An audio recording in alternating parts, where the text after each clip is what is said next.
Nel Veneto penso ci siano poche manifestazioni relative al carnevale che abbia raggiunto questa età e soprattutto con una qualità elevatissima di carri, di iniziative che girano attorno al carnevale, quindi veramente Malo è un punto di riferimento per il carnevale a livello veneto e direi anche oltre. Poi con personaggi come questi è difficile non passare fra le eccellenze del Veneto. Prego. Hai capito tutto vero? Tutto che dirmi adesso? Domani alle 12, alle 14, più o meno alle 30, seconda sfilata a Malo.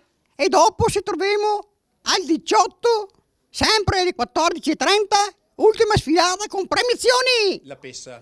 Con la Pessa, dalle 8. Alle 8? No, di mattina, di sera la Pessa. Buon centenario a tutti quanti. Specialmente a chi non ha 100 anni ma non li dimostra. Grazie. Sono veramente felice e onorata di essere stata scelta come madrina per festeggiare i 100 anni del Carnevale di Malo, quindi una tradizione portata avanti veramente nel miglior modo possibile e oggi li festeggiamo. Per tradizione nella mia famiglia abbiamo sempre festeggiato travestendoci, mettendoci costumi, quindi assaporando veramente il sapore di quello che è il carnevale nella sua parte più goliardica. E mi piace anche oggi festeggiarlo e vederlo festeggiare perché credo che sia una delle poche feste che unisca adulti e bambini.